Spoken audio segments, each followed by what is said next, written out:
الشیطان الرجیم بسم اللہ الرحمن الرحیم یا ایہا الذین آمنوا اتقوا اللہ ولتنظر نفس ما قدمت لغد واتقوا اللہ ان اللہ خبیر بما تعملون صدق اللہ العظیم وصدق رسولہ النبی الکریم ان اللہ وملائکتہ یصلون علی النبی یا ایہا الذین آمنوا صلوا علیہ وسلموا تسلیما الصلاۃ والسلام علیک یا سیدی یا رسول اللہ وعلی آلک واصحابک یا حبیب اللہ اللہم صلی علی سیدنا و مولانا محمد معدن الجود والکرم وآلہ وبارک وسلم۔ حمد و صلاۃ کے بعد اللہ تبارک و تعالیٰ نے قرآن مجید سورۃ الحشر کے اندر ارشاد فرمایا ہے کہ یا ایھا الذین آمنوا اتقوا اللہ، اے ایمان والو اللہ سے ڈرو، وَلْتَنْظُرْ نَفْسٌ مَا قَدَّمَتْ لِغَدٍ، ہر آدمی یہ سوچ لے کہ اس نے اپنے آگے کیا بھیجا ہوا ہے، جو اس نے آخرت کے لیے جمع کرایا ہے وہ کیا ہے، یہ غور کر لے وہ۔ واتقوا اللہ، اور پھر ڈر جاؤ اللہ سے، ان اللہ خبیر بما تعملون، فرمایا تم جتنے مرضی پردے ڈالتے پھرو، تمہارے رب کو تمہارے تمام کاموں کی خبر ہے، اسے پتہ ہے تم کیا کرتے، وہ جانتا ہے۔ عزیز دوستو، بزرگوں اور بھائیوں، قرآن مجید نے دو چیزوں پر بڑا زور دیا ہے، ایک اللہ کو ماننا، اور اللہ کو ماننے کا مطلب ہے نبی پاک کو بھی ماننا، اللہ کو ماننے کا مطلب ہے کتابوں کو بھی ماننا، قرآن پاک کو بھی ماننا۔ لیکن دو باتیں آپ کو زیادہ ملیں گی، ایک ایمان، اور اس کے بعد سب سے زیادہ زور ہے ایمان بالآخرت پر، آخرت کو مانو۔ وَمِنَ النَّاسِ مَن يَقُولُ آمَنَّا بِاللَّهِ وَبِالْيَوْمِ الْآخِرِ وَمَا هُمْ بِمُؤْمِنِينَ۔ اللہ فرماتے ہیں کچھ لوگوں کا دعویٰ ہے کہ ہم اللہ اور آخرت پر ایمان رکھتے ہیں، حالانکہ وہ ایمان نہیں رکھتے، دعویٰ کرتے ہیں، نفاق کا مظاہرہ کرتے ہیں، منافقت کرتے ہیں۔ جو اللہ کو ماننے والا ہوتا ہے اس کا رنگ اور ہوتا ہے، جس کو پتہ ہوتا ہے قیامت کے دن اللہ کے حضور کھڑے ہونا ہے، اس کے اعمال یہ نہیں مانتے، کہتے ہیں ہم مانتے ہیں، پر مانتے، دعویٰ ہے کہ ہم مانتے ہیں آخرت کو بھی اور اللہ کو بھی، پر نہیں مانتے۔ قیامت قائم ہونا ضروری ہے، اگر وقوع قیامت نہ ہو تو ظالم کی تو موجیں لگ گئیں، جابر تو موج کرے گا، فاسق اور فاجر تو کہیں گے دنیا میں بھی ہم اپنے اقتدار کے زور پر جیتے رہے، آج بھی ہمیں پوچھنے والا کوئی نہیں۔ عقلاً نقلاً قیامت کا قائم ہونا ضروری ہے۔ قیامت قائم ہوگی تو مظلوم کو اس کے ظلم پر داد رسی کی جائے گی اور ظالم کو سزا ملے گی۔ ایک آدمی ساری زندگی دنیا کے اندر لوٹ مار کرتا رہا، دھوکہ فریب فراڈ کرتا رہا، اس کی راتیں شراب و کباب میں گزر گئیں، وہ مرے اور بات ختم ہو گئی، ٹھیک ہے موج کر کے چلا گیا۔ ایک آدمی ساری زندگی اس نے اللہ تبارک و تعالیٰ کی رضا کے لیے اپنی نظر کی حفاظت کی، زبان کی حفاظت کی، یہاں تک کہ دل کی بھی حفاظت کی، وہ بھی مرے تو معاملہ ختم ہو گیا۔ اس طرح تو پھر سرکش کا کچھ بنے گا ہی نہیں، نظام زندگی ساری اس کی سوچ ختم ہو کے رہ جائے گی اگر قیامت قائم نہیں ہوتی۔ قیامت کا قائم ہونا حق ہے، اس لیے قرآن مجید نے ایک جگہ پہ نہیں 20 جگہ پہ یہ بیان فرمایا ہے کہ قیامت ضرور قائم ہوگی، قیامت، اور وہ قائم ہو کر اپنے سارے لوازمات سمیت قائم ہوگی۔ میرے نبی پاک صلی اللہ علیہ وسلم نے فرمایا مظلوم کو حق ملے گا، ظالم کو سزا ملے گی۔ جابر اس دن اللہ کی بارگاہ میں رسوا کیے جائیں گے، جن پر جبر کرتے رہے انہیں اللہ کے حضور سے عطا کیا جائے گا۔ قیامت کا وقوع ہونا ضروری ہے، اور قیامت تو جب قائم ہوگی تب ہوگی، دنیا میں بھی ایسا ہوتا ہے، ظلم کا انجام ٹھیک نہیں ہوتا، جبر کا انجام، جھوٹ کی زندگی لمبی نہیں ہوتی، دھوکے، فریب، فراڈ، ملمہ سازی، ان چیزوں کی عمریں اللہ نے تھوڑی رکھی ہیں۔ وقتی طور پر ظالم کو، دھوکے باز کو، جابر کو جو مہلت ملتی ہے وہ سمجھتا ہے میری سیاست کام کر رہی ہے، وہ سمجھتا ہے میں بڑا دانا ہوں، بڑا چالاک ہوں، دیکھ لو اتنے ظلم کے، جبر کے، دھوکے کے باوجود بنا ہوا ہوں۔ حالانکہ اللہ کی طرف سے اسے مہلت ملتی ہے اور بڑا ہی مہربان ہے۔ مہلت اس طرح دیتا ہے کہ میرے نبی پاک علیہ السلام نے فرمایا جب میرا مسلمان نیکی کرتا ہے تو اللہ فرشتوں سے فرماتا ہے 70 گنا بڑھا کے لکھ لو اس کی نیکی، 70 گنا۔ اور جب گناہ کرتا ہے تو اللہ فرماتا ہے ٹھہر جاؤ ابھی لکھنا نہ، اسے ٹائم دو۔ یا اللہ کتنا؟ فرمایا 24 گھنٹے تو دو، ہو سکتا ہے توبہ کر لے، یہ اس کی مہربانی ہے۔ اب وہ جو اللہ نے مہلت دی ہے نا کہ شاید توبہ کر لے، لوگ سمجھتے ہیں میری چالاکی کی وجہ سے نظام سیٹ چل رہا ہے، میں بڑا تیز ہوں، 2 4 5 باتیں بولتا ہوں سب صحیح ہو جاتا ہے۔ لوگ اس کو اپنی دانائی سمجھ لیتے ہیں، حالانکہ وہ اللہ کی طرف سے۔ فرعون نے کئی 100 سال حکومت کی اور اس طرح اس نے ظلم کیے کہ لاکھوں اور ہزاروں بچے قتل ہی کرا دیے۔ 12,000 عورتوں کے پیٹ میں حمل تھا اس نے ضائع کرا دیا۔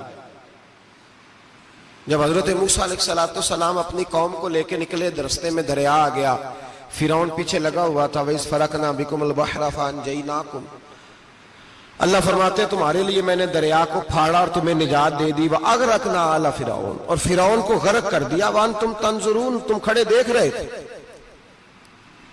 اب جب حضرت موسیٰ دریا کے کنارے پہنچے تو فرعون بھی پیچھے آیا۔ فرعون لوگوں سے کہا کرتا تھا کہ میں کہتا ہوں تو دریا چلتا ہے، میں کہتا ہوں تو ہوائیں آتی ہیں، میرے حکم کے پابند ہے سارے۔ جاگ رہے ہیں نا آپ حضرات، غور فرمائیے گا بات پر۔ دعویٰ تھا اس کا کہ میں کہتا ہوں تو نظام زندگی چلتا ہے۔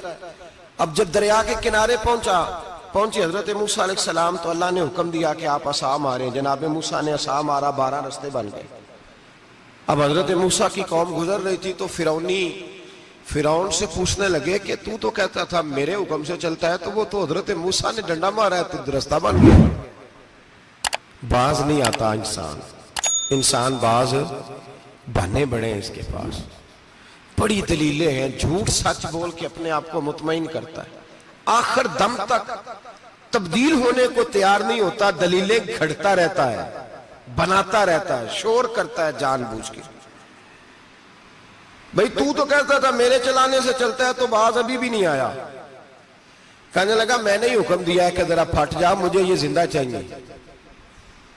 باز رسی جل گئی، بال کہنے لگا میں نے ہی کہا ہے دریا کو کہ یہ مجھے زندہ چاہیے، میرے بھاگے ہوئے ہیں تو اس لیے پھٹا ہے، تو آؤ میرے ساتھ دریا کراس کریں۔ تو پتا تو ان کو بھی تھا نا، جتنا تو رب بنا ہوا ہے پتا تو تھا، سارے جانتے تھے۔ کہنے لگے تو پہلے کراس کر، اگر تو بچ گیا تو ہم بھی پیچھے آتے ہیں۔ اب چاروں ناچار۔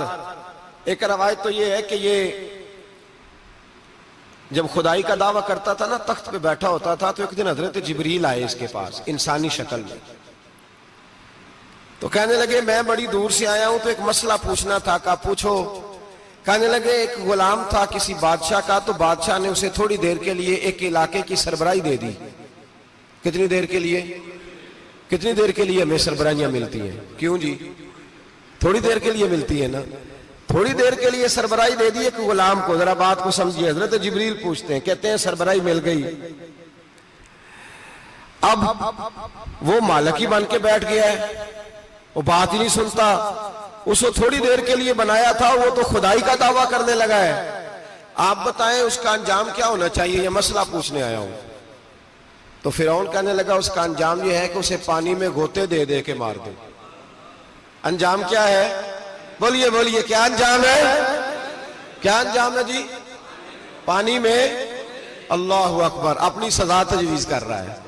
اس کی سزا کہ اسے پانی میں غوطے دے دے کے مارو ظالم کو۔ اسے تھوڑی دیر کے لیے بنایا تھا اور وہ چھائی گیا ہے، قبضہ ہی کر گیا ہے۔ حضرت جبریل کہنے لگے جی آپ لکھ کے دے دیں گے؟ کہنے لگا لاؤ لکھ دیتے ہیں۔ لکھوا لیا، جناب جبریل رکا لے کے تشریف لے گئے۔ اب جب فرعون دریا میں آیا نا تو اللہ نے حکم دیا مل جا۔ جب دریا ملا چیخنے لگا تو حضرت جبریل آئے، کہنے لگے تیرا ہی فتویٰ ہے، یہ تیری سزا ہی ہے نا. ہم بھی بڑی سزائیں تجویز کرتے ہیں. یہ جھوٹا ہے جی، اس کا تو فلانا علاج ہونا چاہیے، تو اگر تو جھوٹ بولے تو یہ فلانا بڑا جاور ہے جی، اس کے ساتھ اس طرح ہونا چاہیے، تو اگر تو یہ کام کرے تو جو سزا تو لوگوں کے لیے تجویز کر رہا ہے تو اپنے بارے میں بھی سوچ. اب جب غوطے آئے نا، آخری وقت دیکھا وہ فرعون جو کہتا تھا میری مرضی سے دریا چلتا ہے. علامہ ساوی نے تفسیر ساوی میں لکھا ہے تڑپ کے رونے لگا. جب یہ مزاج ہے، ایک دفعہ اوپر آتا ہے آدمی جب دریا میں جاتا ہے، اوپر آیا تو چیخنے او میرے حواریو خدا کا واسطہ مجھے بچاؤ. کہنے لگے تو کہتا تھا میری مرضی سے چلتا ہے. بے بسی ہے، تڑپتا ہے، روتا ہے. وارث شاہ مان کری نہ وارثہ دا، رب بے وارثہ کر کے مار دائی. تڑپ رہا ہے، چلا رہا ہے، کوئی مدد کو نہیں پہنچتا. اب جب آخری غوطہ آیا تو کہنے لگا آمنا بے رب موسیٰ و ہارون، میں موسیٰ کے رب کو بھی مان گیا، ہارون کے رب کو بھی. اللہ نے فرمایا نہیں، اب تیرا ماننا قابل قبول ہے. اس وقت ماننا تھا جب تجھے مہلت دی تھی، جب تو جوان تھا. بڑھاپا آتا ہے، بیماری آتی ہے، جوان آدمی بیماری کا شکار ہوتا ہے تو کہتا ہے یا اللہ ایک دفعہ صحیح کر دے، میں ساری پڑھا کروں گا. ایک دفعہ ٹھیک کر دے، میں مسجد میں رہوں گا، میں اگلے سال اعتکاف بھی کروں گا، میں ساری تراویح پڑھوں گا. تو اس وقت پڑھنی تھی جب تجھے مہلت دی تھی. اس وقت پڑھنا تھا جب اللہ نے تجھے آسانی دی، زندگی دی. اگلا وقت یہ حال ایک کا نہیں ہوا. نمرود کو دیکھ لیں، حضرت ابراہیم علیہ السلام کو کہتا تھا میں رب ہوں. آپ نے فرمایا رب تو وہ ہے جو زندہ کرتا اور مارتا ہے. ایک موت کا قیدی بلایا، کہنے لگا ہاں بھائی کتنے دن رہ گئے تھے پھانسی میں؟ کہنے لگا جی پرسوں ہونی تھی. کہا جا تجھے آزاد کیا، لو میں بھی زندگی دیتا ہوں. ایک بے گناہ آدمی کو پکڑ کے قتل کر دیا، کہتا میں بھی مارتا ہوں. حضرت ابراہیم علیہ السلام کہنے لگے تو بیوقوفوں جیسی دلیلیں دے رہا ہے. چل اس طرح کر، میرا رب سورج مشرق سے نکالتا ہے، تو اگر رب ہے تو مغرب سے نکال کے دکھا. اب دلیل کا جواب کوئی نہیں تھا تو کہنے لگا پکڑو اور آگ میں ڈال دو. اللہ کے نبی کو آگ میں ڈالنے والا. یہاں ایک مچھر بیٹھا ہے، 400 سال حکومت کی اور خدائی کا دعویٰ کیا. یہاں مچھر بیٹھا تھا، چھینک آئی تو مچھر اندر چلا گیا. پہلے دربار کا ادب یہ تھا کہ جو آئے سجدہ کرے. اب اس کے سر پہ کوئی چیز مارتا تھا تو اسے سکون ہوتا تھا. مچھر تھوڑی دیر کے لیے اس کا دماغ چھوڑتا تھا. او بھائی یہ اس دھرتی پہ اللہ نے لوگوں کو نظارے دکھائے اور ہمیں سمجھانے کے لیے دکھائے. ہمیں تفکر کی، غور کی دعوت دی کہ دیکھ لینا، اپنے عمل کو پرکھنا. تمہارے عمل حضرت موسیٰ کے فرما برداروں جیسے ہیں، جناب ابراہیم کے فرما برداروں جیسے ہیں، یا بن کے بیٹھ گئے ہو؟ اب دربار کا ادب یہ ہے، بے بسی کا یہ حال ہے کہ جوتے لٹکتے ہیں دربار میں، جو آتا ہے جوتا کھینچتا ہے. اور ادب یہ ہے کہ 10 جوتے نمرود کے سر پہ مارو. اور 400 سال جوتے لگتے رہے. روتا تھا، جو آدمی آتا تھا منتیں کرتا تھا، کہتا تھا کہیں سے کوئی دوائی مل جائے گی. پاگلوں جیسی زندگی گزاری، پاگلوں جیسی سخت. وہ تو حساب، وقوع قیامت تو حساب ہوگا ہی. یہاں لوگ پاگل ہو کے مرتے ہیں، معاذ اللہ، نفسیاتی مریض ہو کے مرتے ہیں. یہاں آخری وقت اتنا سخت آتا ہے کہ دنیا موت کی دعائیں مانگتی ہے. میرے بھائی جب انسان ظلم کرتا ہے تو بھول جاتا ہے کہ شاید مجھے پوچھے گا کوئی نہیں. جب وہ زیادتی کرتا ہے تو بھول جاتا ہے. جب وہ کسی کا حق کھاتا ہے تو وہ کہتا ہے شاید اس کا تو وارث ہی کوئی نہیں جس کو میں لوٹ رہا ہوں. لیکن جب اللہ کی پکڑ آتی ہے، حجاج بن یوسف ظالم تھا، اس نے اچھے کام بھی کیے تھے. قرآن پاک پر زیر زبریں آراب حجاج بن یوسف نے لگوایا. محمد بن قاسم کو ہندوستان سندھ کے علاقے فتح کرنے بھی حجاج بن یوسف نے بھیجا تھا. ساری خوبیاں اپنی جگہ پر، ظالم بہت بڑا تھا. کسی آدمی نے اس کے سامنے کونے کی طرف منہ کر کے ساتھ والے سے بات کر لی تو کہنے لگا میرے خلاف کیا، اس کو لے جاؤ، 2 ٹکڑے کر کے واپس لے آؤ. توتی بولتا ہے نا.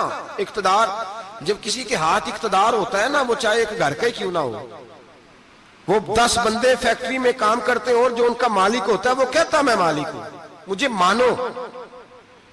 جب تو صاحب اقتدار ہوتا ہے نا، جب تو سسر بن کے بیٹھتا ہے اور کسی غریب گھر کی بہو آتی ہے 2-4 تو کہتا میرا اقتدار ہونا چاہیے. جب میں کھانسنے لگوں تو ہر آدمی کے ہاتھ میں ٹشو پیپر ہونا چاہیے. جب میں بولنے لگوں تو بندھے ہوئے ہاتھوں سے ہر آدمی جی جی کرتا ہوا کھڑا ہونا چاہیے. جس آدمی کا، اور یہ کام بہو بھی کرتی ہے کئی دفعہ، وہ بھی کہتی ہے کہ تمہیں پتا نہیں میں کتنا لمبا چوڑا جہیز لے کے آئی ہوں. جب میں سونے کے لیے اپنے بیڈ روم میں جاؤں تو خبردار بوڑھے بابے کو اجازت نہیں کہ وہ کھانسے. اماں کو چاہیے کہ اگر اس کو بڑی سخت پیاس بھی لگی تو میرے سوتے سوتے باورچی خانے میں برتن نہ کھٹکھٹائے. جو جہاں بھی جس اسٹیج پہ بھی بیٹھتا ہے وہ کہتا ہے کوئی نہیں مجھے پوچھنے والا. میں مطلق العنان ہوں. جوان بوڑھوں کا مذاق اڑاتے ہیں، سمجھتے ہیں شاید کبھی بوڑھے نہیں ہونا، مذاق اڑاتے ہیں. تندرست لوگ بیماروں کا مذاق اڑاتے ہیں، شاید کبھی بیمار نہیں ہونا. حجاج بن یوسف ظالم تھا، ظلم کرتا تھا، زیادتی کرتا تھا. حضرت سعید بن جبیر ایک تابعی بزرگ تھے، اتنے بڑے بزرگ تھے کہ ساری رات نماز پڑھتے تھے، سارا سال روزہ رکھتے تھے. ایک دن انہوں نے منبر پہ بیٹھ کے کہا کہ حجاج ظلم سے باز آ جائے ورنہ اللہ کی لاٹھی بڑی بے آواز ہے. اللہ کی لاٹھی، اس کا کیا مطلب ہوتا ہے؟ اس کا مطلب ہے جب رب کی لاٹھی چلتی ہے تو اس کی آواز، جی اس کا پہلے کوئی پیغام، وہ پہلے اعلان نہیں کرتا کہ تگڑے ہو جاؤ لاٹھی چلنے لگی ہے. لاٹھی چلتی ہے پر اس کی آواز، سمجھ آ رہی ہے میری بات کی؟ جمعۃ الوداع کے لیے تشریف لانے والے احباب خاص غور فرمائیے گا. حجاج بن یوسف کو پتا چلا کہ حضرت سعید بن جبیر نے میرے خلاف بات کی. بلا لیا، کہنے لگا تو نے میرے خلاف بات کی ہے؟ فرمانے لگے کی ہے. کہنے لگا تجھے پتا ہے میں قتل کر دوں گا؟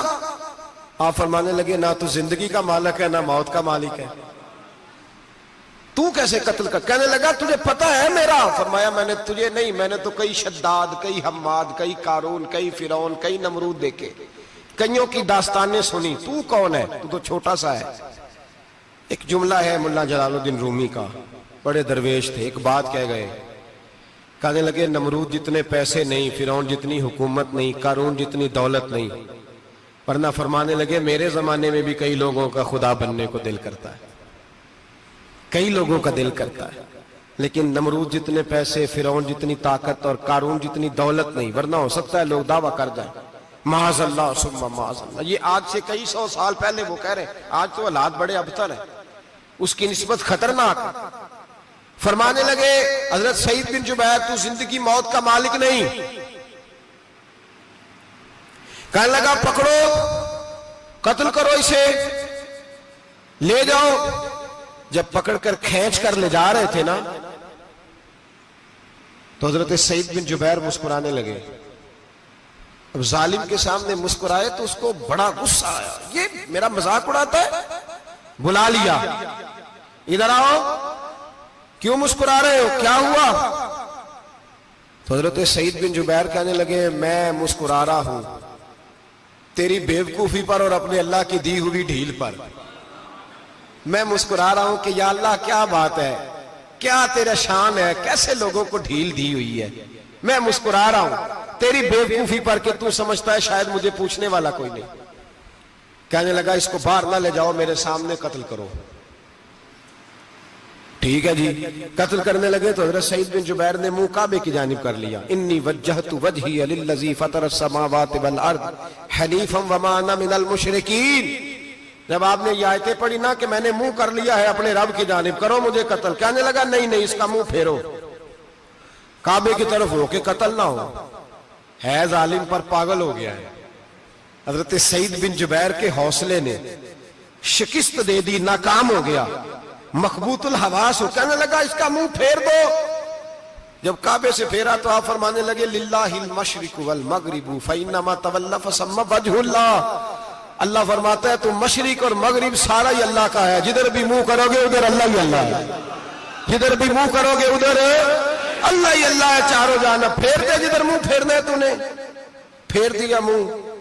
حضرت سعید بن جبیر کے گلے پہ خنجر رکھا تو آپ نے ہاتھ اٹھائے، کہنے لگے اے اللہ میرے بعد اسے کسی اور پر مسلط نہ کرنا، میرے بعد کسی اور پر مسلط نہ، بس میں آخری ہوں. جب آپ ذبح ہوئے تو اتنا خون نکلا کہ لوگ کہتے ہیں جتنا اونٹ کے وجود سے نکلتا ہے. تر ہو گیا سارا اس کا دربار. ایک سمجھدار آدمی کو بلا کے کہنے لگا اتنا خون میں نے پہلے کبھی میں نے بڑے بندے قتل کرائے ہیں پر اتنا خون نہیں نکلا. تو وہ کہنے لگے لوگ مر جاتے ہیں, مرتے وقت ڈر جاتے ہیں, سہم جاتے ہیں, خون سکڑ جاتا ہے. لگتا ہے یہ شخص جب دنیا سے گیا ہے تو ڈٹ کے گیا ہے, یہ ڈٹ کے گیا ہے دنیا سے. حجاج بن یوسف رات کو سویا تو تڑپ کے اٹھا. کیا ہوا؟ گھر والے کہنے لگے کیا ہوا؟ کہنے لگے سعید بن جبیر خواب میں آئے اور کہتے ہیں اٹھ مجھے بتا تو نے مجھے کیوں قتل کیا ہے, بتا کیوں مارا. اگلی رات پھر سویا تو وہی خواب, پھر سویا تو وہی خواب. گناہ نفسیاتی مریض بنا دیتا ہے, ظلم تجھے مخبوط الحواس کر دیتا ہے. جب تو زیادتی کرتا ہے تو اللہ فرماتے ہیں کہ تو اللہ کو بھولتا ہے, اللہ تجھے اپنا آپ بھلا دیتا ہے. پھر تو بھول جاتا ہے, پھر تو سیدھے رستے پہ چلتا ہے پر بھٹک جاتا ہے, پھر تو صحیح رستوں کا تعین کر کے بھی گمراہ ہوتا ہے, پھر تو روز وہی گاڑی چلاتا ہے پر اب جب تو بریک لگاتا ہے تو نہیں لگتی. جب گناہوں کے ساتھ تو مخبوط الحواس ہوتا ہے تو روز وہ کاروبار کرتا ہے, لیکن جب تیرے گناہ تجھے گھیر لیتے ہیں پھر اسی کاروبار میں تو نقصان اٹھاتا ہے. حجاج بن یوسف تڑپتا ہے, روتا ہے, یہاں تک کہ بیمار ہو گیا. پیٹ میں درد ہوتی ہے, پتہ نہیں کیا ہوا, تکلیف ہوتی ہے, پتہ نہیں. سارے حکیم, طبیب, ڈاکٹر کوئی نہ سمجھ سکا کہ بیماری کیا ہے. جو بیماریاں خدائی ہوتی ہیں ان کا لوگوں کو پتا, جو آزمائشیں رب کی جانب سے ہوتی ہیں وہ ڈاکٹروں کے ہتھے نہیں چڑھتی. جو تکلیفیں اللہ دیتا ہے ان کا حکیم طبیب علاج نہیں کر پاتے, مشکل. اور شفا اسی وقت ہوتی ہے جب اللہ دینا چاہے, اور جب رب بھی دینا نہ چاہے تو بڑے بڑے ڈاکٹر کہتے ہیں کہ ہمارے بس کی بات نہیں رہی. بغداد سے حکیم آئے, پیٹ دیکھا, کہنے لگے نہ تیرے معدے میں کوئی دقت ہے, نہ تیرے جگر میں, نہ کسی اور جگہ, ماجرا کیا ہے؟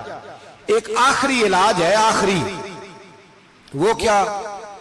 گوشت کا چھوٹا سا ٹکڑا دھاگے کے ساتھ باندھ کے منہ میں ڈالا اور پھر ایک باریک سا تنکا لے کے اس کو اندر ڈالنے لگے گلے میں. وہ گوشت کا ٹکڑا جب حلق کے اندر اتر گیا, اس حکیم نے واپس کھینچا تو کیسے ایسی بدبو آئی جیسی کبھی سونگی نہ تھی. جانور, کیڑے مکوڑے لگے ہوئے باہر نکلے, اور جب دیکھا تو جتنے محل میں لوگ بیٹھے تھے چلاتے ہوئے نکل گئے کہ یہ کیا مصیبتیں ہیں. حکیم بھی اٹھ کے دوڑنے لگا. کہا تجھے کیا ہوا؟ کہنے لگے حجاج تیری بیماری زمینی نہیں, تیری مصیبت زمینی نہیں. کہا میری مرض تک تم کیوں نہیں پہنچ پا رہے؟ تو کہنے لگے لگتا ہے تو بد دعا کا مریض ہے, لگتا ہے تو ظلم کا مریض ہے, تو جبر کا مریض ہے.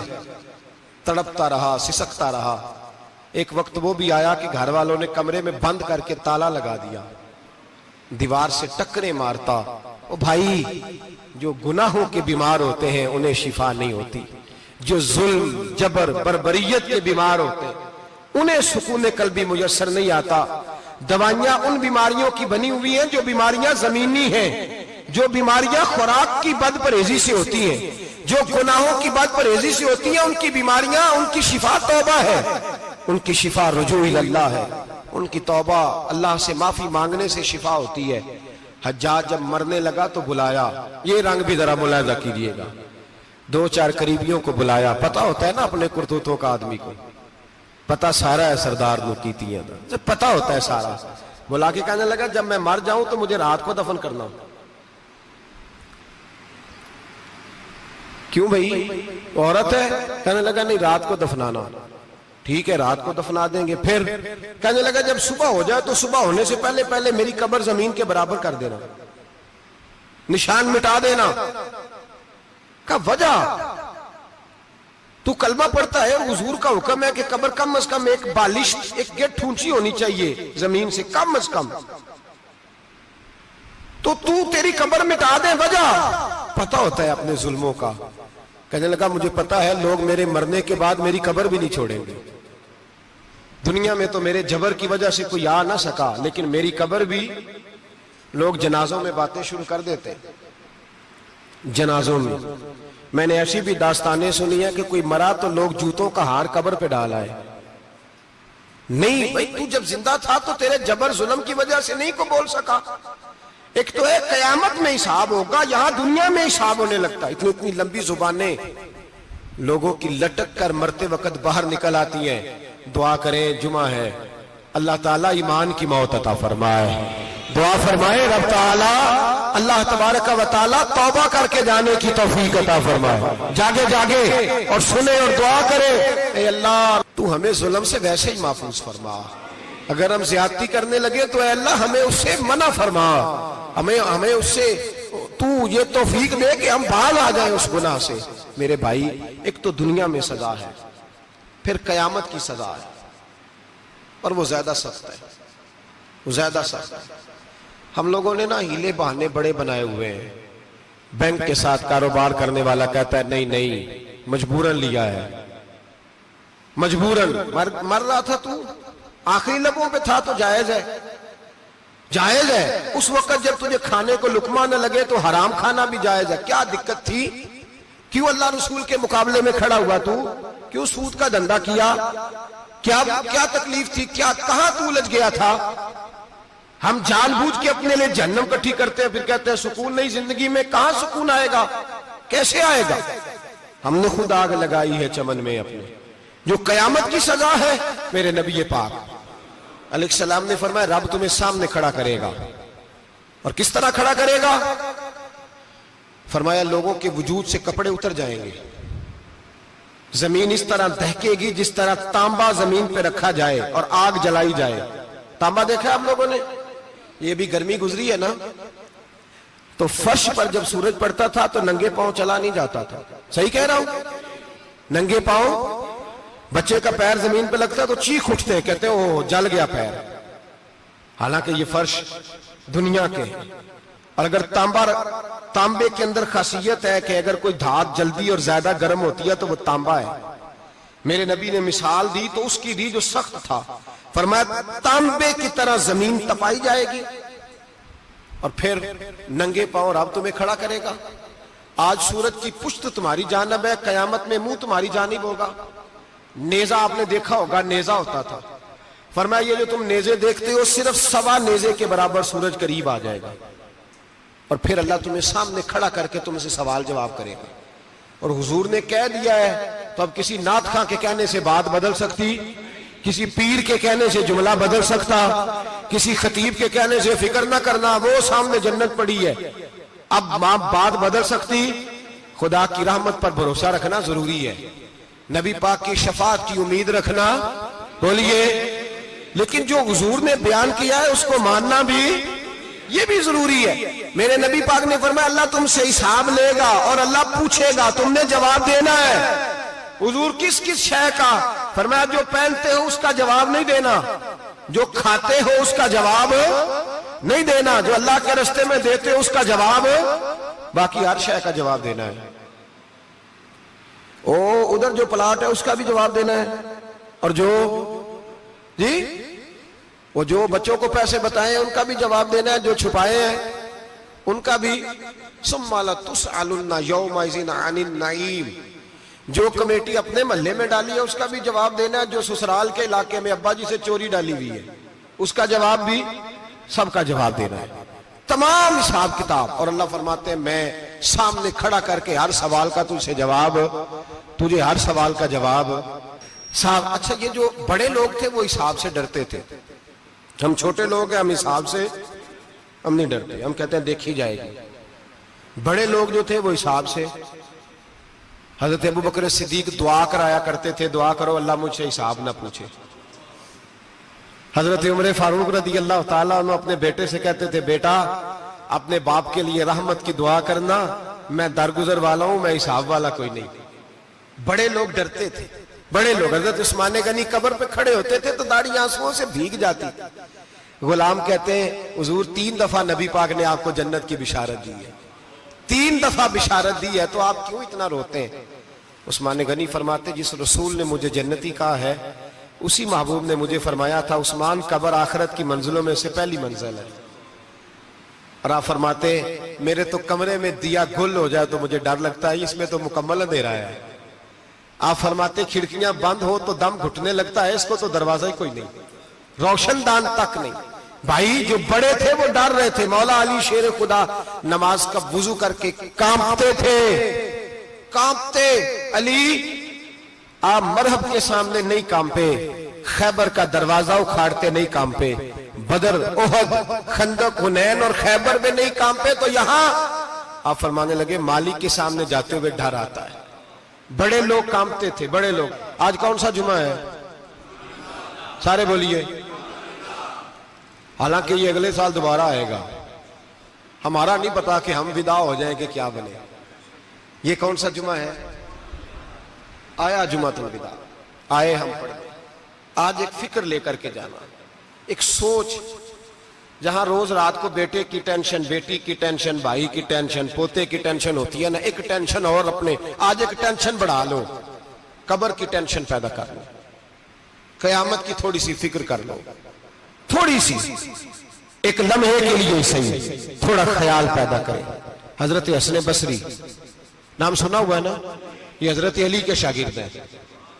نبی پاک کے گھر میں آ جاتے تھے کئی دفعہ, بچے تھے جب. حضرت حسن بصری تابعی ہیں.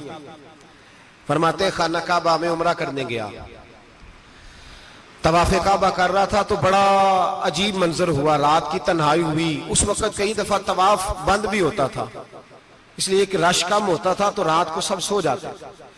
کہتے رات ذرا گہری ہوئی تو لوگ اپنا اپنا خیمہ لے کے جاتے تھے. اب تو ہوٹل ہے نا, تو خیمے لگتے تھے, لوگ خیمہ لے کے جاتے تھے, جہاں جگہ ملتی تھی خیمہ لگا کے رہتے تھے. فرماتے میں رات کو سویا خیمے میں, ایک دردناک آواز آئی, میٹھی ہے, دھیمی ہے, پر درد بڑا ہے. کوئی رونے والا رو کے کہتا ہے اللہ حساب قیامت میں مجھ سے نہ لینا, اے اللہ تنہائی میں جتنا مرضی حساب لینا پر لوگوں کے سامنے نہ لینا. اور پھر کہتا ہے اللہ فضل تو تب کرے جب تو میرا حساب پوچھے ہی نہ. پھر چند منٹ گزرے تو پھر وہ رونے لگا. میرے کانوں میں آواز آئی, کہنے لگا اے اللہ حساب تو ان کا لیا جاتا ہے جو حساب کے قابل ہوتے ہیں. اعلیٰ حضرت کہتے ہیں نا رضا سے تو کیا حساب لے گا, رضا بھی کسی حساب میں ہے. اے اللہ میں قابل نہیں, مجھ سے حساب نہ لینا. کہتے تھوڑی دیر گزری تو پھر وہ رونے لگا, پھر ذرا سانس سنبھلے تو پھر کہنے لگا اے اللہ میں تو لوگوں کو کوئی بندہ حساب پوچھ لے تو نہیں دے سکتا, میں تجھے کیسے حساب دوں گا. پھر تڑپنے لگا. کہتے تھوڑی دیر گزری تو پھر ایک لفظ انہوں نے کہے, رونے والے نے, کہنے لگے اللہ دیکھ تیرے محبوب کا فرمان ہے جو معافی مانگے تو اسے معاف کر دیا کرتا ہے.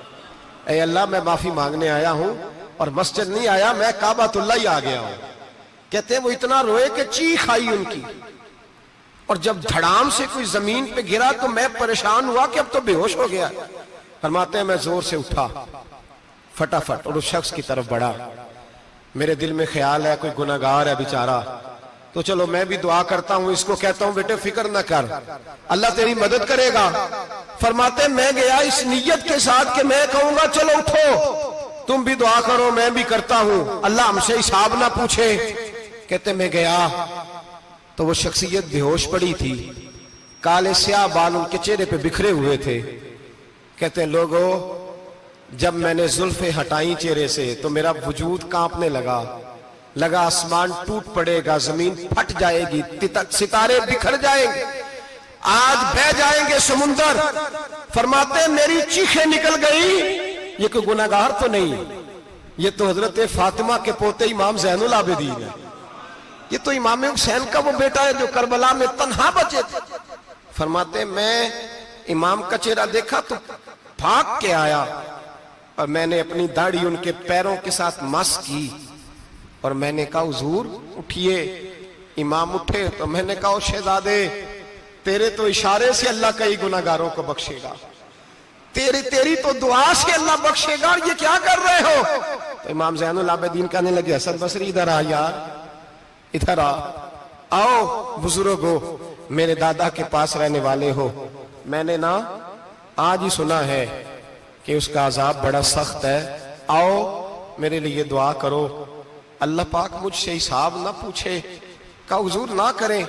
اب فرمانے لگے تجھے نہیں پتا کچھ چیزیں ایسی ہیں کہ رب نے اگر حساب پوچھا تو میں واقعی جواب نہیں دے پاؤں گا, چل کر میرے لیے دعا. کہتے میں نے ہاتھ باندھے, حضور میں نہیں کرتا, اٹھا کہہ. فرماتے ہیں میں نے ہاتھ اٹھائے, میں نے کہا اے اللہ تیرے رسول کا شہزادہ ہے, یہ تیرے رسول کا شہزادہ ہے, یہ کہہ رہا ہے تو فضل کر.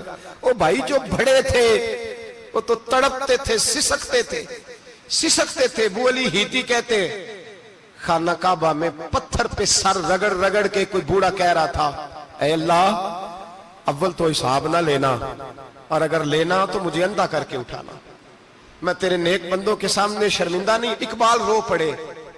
اقبال, کچھ لوگوں نے لکھا ہے یہ آخری ربائی ہے ڈاکٹر اقبال کی, آخری. اس کے بعد شاید اس نے کلام نے, کچھ سیرت نگاروں کا خیال ہے. اقبال مدینے کی طرف منہ کر کے کہنے لگے تو غنی از ہر دو عالم من فقیر, اللہ تو غنی ہے میں تو فقیر ہوں.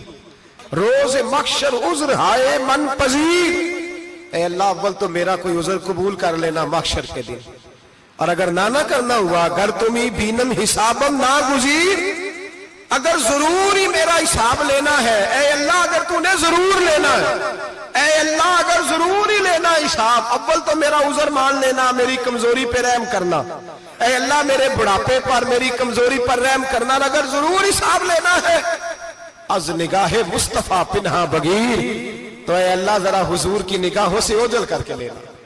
اے اللہ مجھے شرم آئے گی.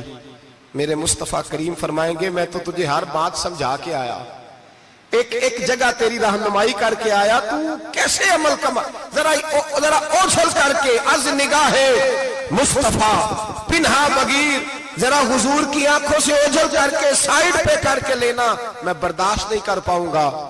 حضرت ابو علی ایتی کہتے ہیں بابے نے سر رکھا ہوا ہے اور کہتے ہیں اللہ مجھے اندھا کر کے اٹھانا. فرماتے ہیں میں گیا, میں نے کہا چلو میں دعا کرتا ہوں جا کے. فرماتے ہیں جب میں نے جا کے بزرگوں کی کمر پہ ہاتھ رکھا, ان کا چہرہ دیکھا تو یہ کوئی گناہگار تو نہیں, یہ تو بغداد کے پیر عبد القادر جیلانی ہے, یہ تو محبوب سبحانی غوث سمدانی ہے, یہ تو وہ شخص ہے جو قدم لگائے تو اللہ ولایت عطا کرتا ہے. جو بڑے تھے وہ ڈر رہے تھے. معین الملت والدین عطائے رسول ہند الولی غریب نواز حضرت خواجہ معین الدین اجمیری رحمت اللہ علیہ, خواجہ قطب الدین بختیار کاکی کو تنہائی میں بلا کے کہنے لگے معین الدین سید زادہ ہے, معین الدین حضور کے خاندان میں پیدا ہوا ہے, معین الدین سے اس کے پیر کو بڑی امیدیں تھیں. معین الدین کو رسول پاک نے ہندوستان بھیجا تھا, پر قطب الدین یار معین الدین تبلیغ کا حق نہیں ادا کر سکا. حضرت خواجہ قطب الدین کہنے لگے حضور 90 لاکھ تو مسلمان کر دیے, اور کیا حق تھا؟ فرمایا نہیں, جب تو تہجد کی نماز پڑھے نا بیٹا اپنے لیے دعا مانگنا تو خدا سے کہنا مولا میرے پیر کی کوتاہیاں معاف کر. وہ جس اعزاز کا تھا وہ کام نہیں کر سکتا, جو بڑے تھے ان کی تو باتیں بڑی تھی. یہ جو ہم چھوٹے آئے ہیں نا نئے, ٹکٹیں دیتے پھرتے ہیں, ٹکٹیں, بے نمازی جاہل ان پڑھ پیر ٹکٹیں بانٹتا ہے لوگوں کو, تو بھی بخشا ہے تو بھی بخشا ہے. وہ 90 لاکھ لوگوں کو رائے حق پر لگا کے بھی کہتے تھے نہیں حق تو یہ ہے کہ حق ادا نہ ہوا, حق تو یہ ہے کہ حق, کوئی شے پلے نہیں, ڈٹا ہوا کھڑا ہے مسلمان, ڈٹا ہوا.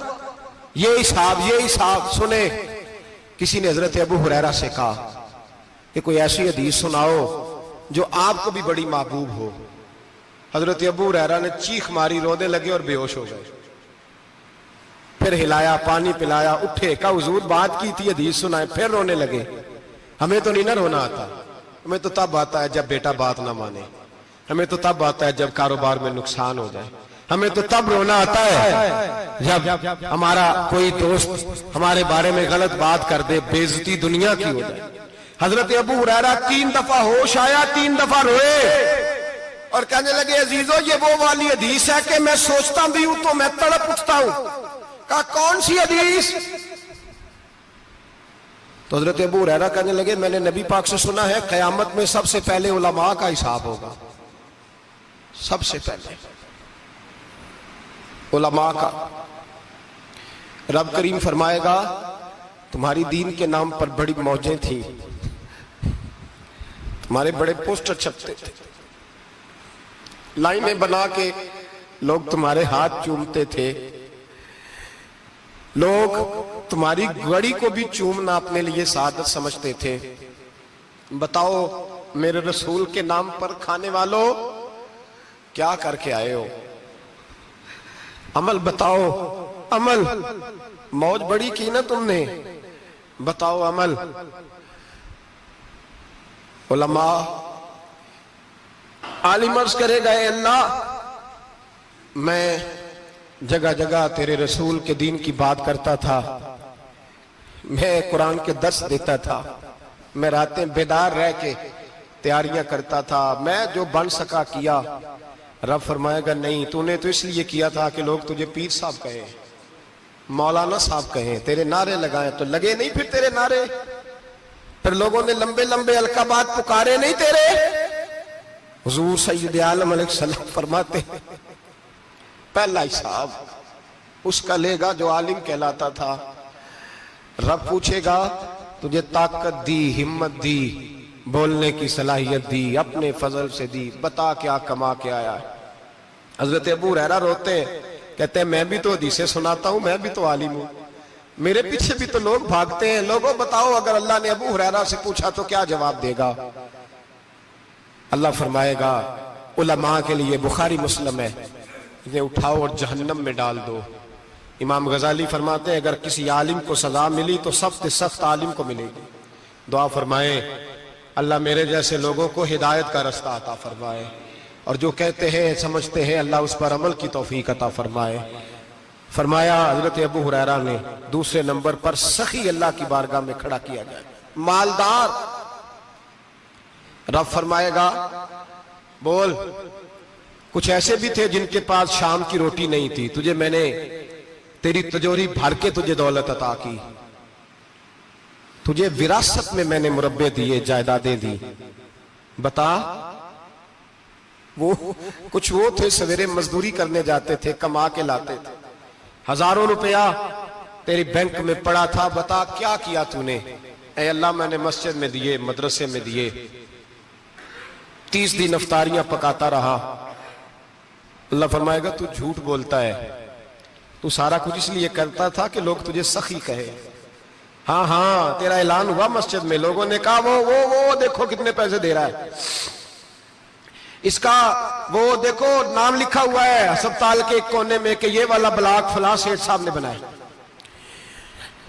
یہ دیکھو لکھا ہوا ہے کہ یہ کمرہ مدرسے کا اس نے بنایا, تو لکھ دیا گیا, نعرے لگ گئے, اب جا دوڑ جا. اللہ جہنم میں پھینک دے گا. فرمایا پھر شہید کھڑا کیا جائے گا. ہاں بھئی تجھے طاقت دی, ہمت دی, بتا کہاں خرچ کی, کہاں؟ اے اللہ شہید ہی ہو گیا. فرمایا وہ تو اس لیے ہوا تھا کہ لوگ تجھے شہید کہیں, بہادر کہیں, تیرے نام پہ روڈ کا نام رکھا جائے, تمغہ حسن کارکردگی ملے سو مل گیا. میرے لیے بتا کیا کر کے آیا ہے میرے لیے, اسے اٹھاؤ اور جہنم میں پھینک دو. بھائیو عذاب کڑا ہے, عذاب سخت ہے, حساب سخت ہے, اور جو حساب لینے والا ہے اس کو. میں نا تراویح ہو رہی تھی تو قاری صاحب نے ایک سورہ یاسین شروع کی, وَامْتَازُوا الْيَوْمَ أَيُّهَا الْمُجْرِمُونَ. اللہ فرماتا ہے قیامت میں کہوں گا مجرم جو ہے نا وہ صفوں سے باہر آ جائے, صفوں سے باہر آ جائے. ایک ہمارے فزکس کے ٹیچر ہوتے تھے تو بڑی سخت چھڑی مارتے تھے, تو جب وہ قد بھی بڑا تھا, جلال بھی بڑا تھا, اور اصول بڑے اچھے انسان تھے لیکن سخت تھے, تو مجھے یاد آتا تھا کہ جب وہ سویرے آ کے کہتے تھے جس نے کام نے لکھا وہ باہر نکل آئے. 2 قسم کی چوٹ لگتی تھی. ایک تو خیال یہ آتا تھا کہ شرمندگی بڑی ہوگی کہ سارے اسٹوڈنٹ بیٹھے ہیں اور 2 3 4 ان کو کہا وہاں مرغے بن جاؤ, بڑی شرم آتی تھی. اور پھر جب وہ مارتے تھے تو اتنا سخت مارتے تھے کہ کئی دن تکلیف رہتی تھی, بتایا نہیں جاتا تھا. وہ اسٹوڈنٹ بتاتے تھے کہ یار اس سے بچو کسی بھی طریقے, اور کسی کا کام رہ بھی جاتا تھا کہتے تھے اس پیریڈ کی ڈیوٹی سبق یاد کر کے آنا ہے. سخت ٹیچر کے بارے میں تیرا میرا یہ رویہ ہے. تو یاد آ رہا تھا جب وہ کہہ رہے تھے نا وَامْتَازُوا الْيَوْمَ أَيُّهَا الْمُجْرِمُونَ، تو میں صف میں کھڑا تھا تو 2 قطرے میرے بہہ گئے آنسوں کے. مجھے ساتھ بچہ کہنے لگا طبیعت ٹھیک ہے. میں نے کہا طبیعت تو ٹھیک ہے، کچھ یاد آ گیا ہے کہ میدان محشر میں یہاں تو چھپے ہوئے ہیں نا عیب، چھپے ہوئے. اور بھائی رب